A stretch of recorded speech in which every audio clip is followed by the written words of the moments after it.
Hello dear friends, आप सभी का वेलकम है आपके अपने यूट्यूब चैनल तनु क्लासेस आर्ट में। दोस्तों हम लोग पढ़े थे 12th क्लास पॉलिटिकल साइंस का चैप्टर 2 जिसका नाम है दो ध्रुवता का अंत। उसी में दोस्तों कुछ चीजें रह गया था, जैसे कि भारत और रूस का जो दोस्ती है वो दोस्ती किस प्रकार का था जब पाकिस्तान और इंडिया के बीच युद्ध हो रहा था। ठीक है, तो आज थोड़ा सा ये वीडियो थोड़ा ही बनने वाला, ज्यादा वीडियो नहीं, और आज चैप्टर 2 को हम लोग एंड कर देंगे। ठीक है, इसके बाद आपको क्वेश्चन आंसर वगैरह सब कुछ का लिंक जो है डिस्क्रिप्शन में मिल जाएगा, वहां से आप लोग देख लीजिएगा। अगर आप लोग पार्ट 1 को देखें तो प्लीज जाकर देखिएगा, बहुत मजेदार चैप्टर है, बहुत मजा आएगा आपको। पूरा वर्ल्ड पॉलिटिक्स देखते हैं ना, खेलने में कितना मजा आता है उतना ही मजा आपको आएगा। ठीक है, तो चलिए हम लोग चैप्टर को शुरू करते हैं बिना देरी किए हुए। आप लोग दोस्तों पार्ट 1 को देखे उसको देख लीजिएगा, उसका लिंक जो है आपको डिस्क्रिप्शन पे मिल जाएगा या फिर प्लेलिस्ट पे वो वीडियो का लिंक आपको मिल जाएगा। ठीक है, चलिए चैप्टर को शुरू करते हैं। आज ये पार्ट 2 है, दो ध्रुवता का अंत। सबसे पहला आपका संघर्ष और तनाव के समय हुए घटनाक्रम, यानी कि जब संघर्ष हो रहा था, जब तनाव हो रहा था, तो उस समय कौन कौन सा घटनाक्रम हुआ। सबसे पहला आपका अनेक गणराज्यों ने गृह युद्ध और बगावत को झेला। अनेक गणराज्यों मतलब जो सोवियत संघ में टोटल 15 देश था, तो उसी के बीच गृह युद्ध हो गया। गृह युद्ध किसको कहते हैं, जैसे कि भारत के अंदर यूपी और बिहार के बीच लड़ाई हो जाता तो इसको गृह युद्ध बोलेंगे। ठीक है, और वहीं पे जब इंडिया का लड़ाई चाइना के साथ पाकिस्तान के होगा तो फिर वो दूसरा युद्ध हो जाएगा। ठीक है, वो विदेशी युद्ध वगैरह विश्व युद्ध में भी बदल सकता है, बहुत तरह का होता है, लेकिन गृह युद्ध जो है वो देश के अंदर वाला युद्ध को बोलते हैं। ठीक है, तो अनेक गणराज्यों ने गृह युद्ध और बगावत को झेला। संघर्ष और तनाव के समय हुए घटनाक्रम को हम लोग पढ़ रहे हैं। दूसरा पॉइंट आपका रूस के दो गणराज्य जैसे कि चेचन्या और दूसरा दागिस्तान में हिंसक अलगाववादी आंदोलन चले। ठीक है, हिंसक अलगाववादी, हम लोग का क्या था, अहिंसा। हिंसक मतलब जहां पर खून खराबा हो, इस तरीके का अलगाववादी चलने लगा चेचन्या और दागिस्तान में। ठीक है, कहां था ये, रूस का दो गणराज्य था। उसके बाद ताजिकिस्तान 10 वर्षों तक यानी कि 2001 तक गृह युद्ध का शिकार रहा। ठीक है, 10 वर्षों तक 2001 में यह गृह युद्ध खत्म हुआ ताजिकिस्तान में। फिर अजरबैजान के प्रांत नगरनो काराबाग, जिसके बारे में हम लोग और डिटेल में पढ़ेंगे। तो अजरबैजान और आर्मेनिया का जो मैटर है, यानी कि वही अजरबैजान एक देश का नाम है। ठीक है, तो प्रांत नगरनो काराबाग के कुछ स्थानीय लोग आर्मेनिया से मिलना चाहा। अब ये नगरनो काराबाग यानी कि जगह का नाम है, बताएंगे इसके बारे में लोग यहाँ पर थोड़ा सा डिटेल में देख लेते हैं। और आप लोग जैसे कि जानते हैं आर्मेनिया और अजरबैजान के बीच जो युद्ध हो रहा था, ठीक है, अजरबैजान और आर्मेनिया के बीच जो युद्ध हो रहा था उसी को हम लोग थोड़ा सा यहाँ पर देख लेते हैं, आखिर ये क्या है, मसला क्या है। देखिए, नरगोनो काराबाग दक्षिण कॉकस के इलाके में स्थित एक क्षेत्र है। ठीक है, एक क्षेत्र का नाम है नरगोनो काराबाग, जो है वो दक्षिण कॉकस के इलाके स्थित एक क्षेत्र है। यह कॉकस पर्वत श्रृंखला की हिंद कॉकस पहाड़ियों में आता है। ठीक है, ये सभी नाम है। तो ये कॉकस जो है वो पर्वत श्रृंखला की हिंद कॉकस पहाड़ियों में आता है। इसका ज्यादातर हिस्सा जो है वो पहाड़ी है और वनों से भरपूर है। इसका क्षेत्रफल लगभग 4400 वर्ग किलोमीटर। ये क्या लिखा हुआ है, 4400। ठीक है, ये हम लोग नारगोनो काराबाग का बारे में पढ़ रहे हैं। तो ये ज्यादातर हिस्सा जो पहाड़ी में है, वनों से यानी कि जंगलों से भरा हुआ है, और इसका क्षेत्रफल जो है वो लगभग 4400 वर्ग किलोमीटर है। और अजरबैजान इस अपना हिस्सा मानता है, अजरबैजान जो है इसे अपना हिस्सा मानता है, और औपचारिक रूप से अंतरराष्ट्रीय स्तर पर भी इसे इस देश का हिस्सा माना गया। और अंतरराष्ट्रीय स्तर तो अजरबैजान मानता ही है, और अंतरराष्ट्रीय स्तर पर भी इसको जो है देश ही मानता है। ठीक है, अजरबैजान में मुस्लिम की जनसंख्या ज्यादा है, उसी तरीके से आर्मेनिया में क्रिश्चियन की जनसंख्या यानी कि ईसाई की जनसंख्या ज्यादा है। ये चीज को आपको ध्यान में रखना है। तो देखिए, अजरबैजान इसे अपना हिस्सा मानता है और औपचारिक रूप से अंतरराष्ट्रीय स्तर पर भी इसे उस देश का हिस्सा माना जाता है। यहाँ पर अजरों की, ठीक, अजरों की बजाय अजरों मतलब अजरबैजान का जो अजरबैजान में जो लोग रहते हैं उसको अजरों बोला जाता है। तो यहाँ पर अजरों की बजाय आर्मेनियाई लोगों की बहुतायत है। लेकिन अजरबैजान जो वो देश है यानी कि नगरोनो काराबाग जो जगह है, उस क्षेत्र में अजरबैजान के बजाय इसका आर्मेनिया वाला जो लोग, आर्मेनिया के वासी, वो ज्यादा पाए जाते हैं, बहुतायत है। और आर्मेनिया की मदद से सन 1111 के बाद, ठीक है, 1111 के बाद से नरगोनो काराबाग अपने आप को, ये 1111 नहीं है, ये मतलब मुझे लगता है 1911 है ना।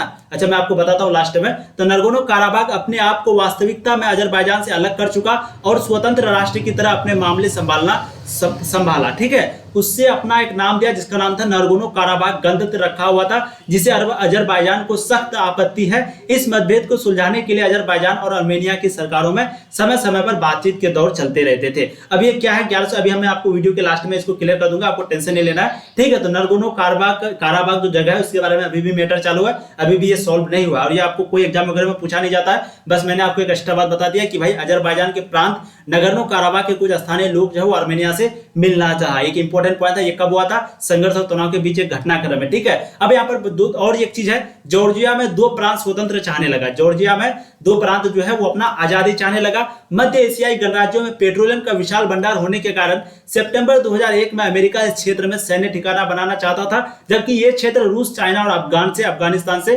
सटा था। ठीक है, और मध्य एशियाई गणराज्यों में पेट्रोलियम का जो विशाल भंडार होने के कारण सितंबर 2001 में अमेरिका जो है इस क्षेत्र को अपना सैन्य ठिकाना यानी कि मिलिट्री भेजना चाहता था, लेकिन ये क्षेत्र जो है अमेरिका से बहुत दूर रूस और चाइना और अफगानिस्तान से सटा हुआ है। अब अगर आप दूसरा पॉइंट पर ध्यान देंगे तो देखिए, मध्य एशियाई को रूस अपना निकटवर्ती क्षेत्र मानता है। मध्य एशियाई को रूस जो है वो अपना निकटवर्ती क्षेत्र मानता है तथा रूस चाहते हैं कि इस क्षेत्र के देश मेरे प्रभाव में रहे, मेरे नियंत्रण में रहे। चेकोस्लोवाकिया शांतिपूर्वक दो खंडों में विभक्त हो गया, एक का नाम रखा चेक और दूसरा का नाम रखा स्लोवाकिया। ठीक है, एक चेकोस्लोवाकिया नामक जगह था जो कि शांतिपूर्ण यानी कि शांतिपूर्वक दो खंड में विभक्त हो गया, बढ़ गया, एक था चेक और एक था स्लोवाकिया। तो इस सभी पॉइंट को ध्यान में रखेंगे आप लोग, यानी कि संघर्ष और तनाव के समय यही कुछ घटनाक्रम हुआ था और ये नागोर्नो काराबाख, चाहे तो आप यूट्यूब वगैरह में भी देख सकते हैं, आराम से सर्च करके आपको पूरा मैटर जो है वो समझ में आ जाएगा। वैसे मैं आपको फिर से क्लियर कर दूंगा, टेंशन मत लीजिए आप लोग। अब यहाँ पर बात करते हैं दोस्तों भारत और सोवियत संघ, काफी इंपॉर्टेंट है, बहुत मजे के साथ इसको देखिए, एग्जाम में आपका पूछा गया इसलिए मैंने यहाँ पर डबल स्टार लगाया। देखिए, शीत युद्ध के समय भारत और सोवियत संघ के संबंध अच्छे थे। जब शीत युद्ध चल रहा था, कब से कब तक चल रहा था दोस्तों? आजादी के बाद से लेकर के 1991 तक। ठीक है, तो शीत युद्ध के समय सोवियत संघ यानी कि शीत युद्ध के समय भारत और सोवियत संघ का जो संबंध है वो बहुत अच्छा था। सोवियत संघ ने भिलाई, बोकारो तथा विशाखापट्टनम की इस्पात कारखाने और हेवी इलेक्ट्रिकल्स जैसी मशीनरी के लिए आर्थिक और तकनीकी सहायता दी थी। ठीक है, और भारत में विदेशी मुद्रा की कमी होने के कारण सोवियत संघ ने रुपये को माध्यम जरिया बनाकर भारत के व्यवसाय किया। ठीक है, और भारत में जो विदेशी मुद्रा की कमी हुई तो उसके कारण सोवियत संघ जो है वो रुपये को माध्यम यानी कि जरिया बनाकर भारत के व्यवसाय किया। कुछ इस प्रकार का दोस्ती था। आगे देखिए, सोवियत संघ ने भारत को राजनीतिक और सैन्य रूप से भी प्रत्यक्ष और अप्रत्यक्ष दोनों रूप से काफी मदद की है।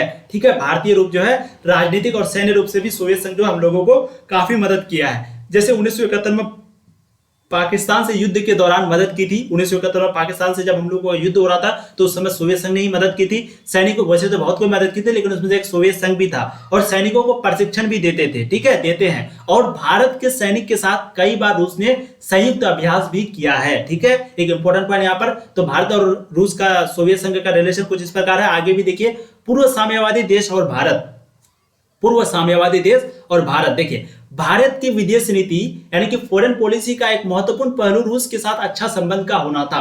ये दोनों देश एक दूसरे के हित में अंतरराष्ट्रीय मंच पर काफी एकता दिखाई है। ठीक है, ये भारत जो है रूस के साथ अंतरराष्ट्रीय कहीं भी चले जाओ ये अपना दोस्ती का मतलब कि हर जगह अपना दोस्ती का जिक्र वगैरह करते हैं।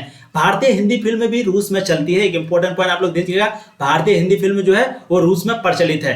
रूस और भारत दोनों का सपना बहुध्रुवीय विश्व का है। बहुध्रुवीय का मतलब क्या होता है, इसको अभी आपको तुरंत क्लियर हो जाएगा। तो रूस और भारत दोनों का जो सपना है वो बहुध्रुवीय विश्व का है, ताकि अंतरराष्ट्रीय संघर्षों का समाधान बातचीत के जरिए हो। ठीक है, ताकि अंतरराष्ट्रीय संघर्ष जो हो गया उसका समाधान जो है बातचीत के जरिए हो। इसलिए भारत और रूस का जो सपना है वो ध्रुवीय विश्व का है, बहुध्रुवीय विश्व का है। अब बहुध्रुवीय क्या होता है, यहाँ पर एक पॉइंट को आप लोग समझ लीजिए। यदि शक्ति को अंतरराष्ट्रीय व्यवस्था में कई राज्यों के बीच वितरित किया जाए, यानी कि कोई शक्ति है जिसको अंतरराष्ट्रीय व्यवस्था में कई राज्य के बीच वितरित किया जाए यानी कि बांटा जाए, तो इसे एक बहुध्रुवीय व्यवस्था कहा जा सकता है। और यदि केवल दो राज्य में यानी कि सिर्फ दो राज्य में हो जो प्रभावित कर सकते हैं तो इसे द्विध्रुवीय व्यवस्था कहेंगे। यदि केवल एक शक्ति में तो इसे एक ध्रुवीय कहेंगे। तो आपको समझ में आ गया, अगर कोई शक्ति है उसको अंतरराष्ट्रीय व्यवस्था में कई राज्यों में विभाजित करेंगे तो यह कहलाएगा बहुध्रुवीय। ठीक है, और यहाँ पर हम लोगों को रूस और भारत जो है वो बहुध्रुवीय विश्व का है। इसी यही चीज लोगों का सपना जो है यही था। ठीक है, ताकि अंतरराष्ट्रीय संघर्षों का जो समाधान है वो बातचीत के जरिए हो। जब सब कोई बहुध्रुवीय वगैरह हो जाएगा, शक्ति बराबर में बढ़ जाएगा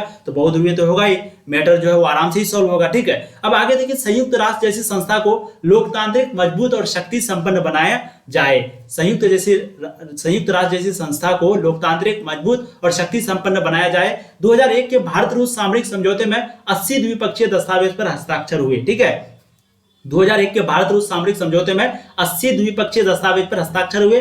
भारत रूस से ऊर्जा आयात को बढ़ाने की कोशिश कर रहा है। भारत जो है वो रूस से ऊर्जा आयात मतलब क्या, इंपोर्ट, यानी कि वहां से कोई चीज लेना। अभी समझेंगे क्या क्या हम लोग लिए हैं। तो भारत रूस में ऊर्जा आयात को बढ़ाने की कोशिश कर रहा है। साथ ही साथ युद्ध सामग्री भी भारत रूस से आयात करता है, यानी कि वहां से मंगाता है, वहां से लेता है, वहां से इंपोर्ट करता है। जैसे S-400 सिस्टम, अभी जो हाल ही में ले रहे हैं हम लोग S-400 ले रहे हैं तो वो रूस से ही ले रहे हैं। ठीक है, अब देखेंगे रूस ने भारत को अंतरिक्ष उद्योग के लिए क्रायोजेनेटिक रॉकेट देकर मदद की थी। ठीक है, और रूस जो है वो भारत को अंतरिक्ष उद्योग के लिए उद्योग अंतरिक्ष उद्योग के लिए जो है क्रायोजेनेटिक रॉकेट देकर मदद की थी। तो दोस्तों चैप्टर का आप लोग यहाँ पर समाप्ति हो चुका है। नेक्स्ट वीडियो में क्वेश्चन आंसर, अब क्वेश्चन आंसर जो है ऑलरेडी डाला हुआ है, आप लोग को कहां से देखना है, इसी वीडियो के नीचे डिस्क्रिप्शन पे आपको लिंक मिल जाएगा उस वीडियो का, ऑब्जेक्टिव का भी यानी कि एमसीक्यू का भी, और आपको सब्जेक्टिव में लघु और दीर्घ का आप लोग देख लीजिएगा, ठीक है। और उसके बाद आपको अगर नहीं मिल रहा तो आप प्लेलिस्ट पे जाइएगा, वहां देखिएगा, या फिर यूट्यूब पे सर्च कर लीजिएगा question answer by Tanu classes .com, by Tanu classes लिखिएगा, आ जाएगा, ठीक है। चलिए दोस्तों हम लोग चैप्टर को यहीं पे एंड करते हैं। चैप्टर जो है ऑलरेडी काफी बड़ा है, पार्ट 1 को नहीं देखे प्लीज मैं सेट करूंगा, उसको देखिएगा। उसके बाद पार्ट 2 को तो देख ही लिए, फिर मिलेंगे दोस्तों नए वीडियो में, तब तक के लिए जय हिंद। आप लोग पढ़ाई करते रहिए, ऑल द वेरी बेस्ट।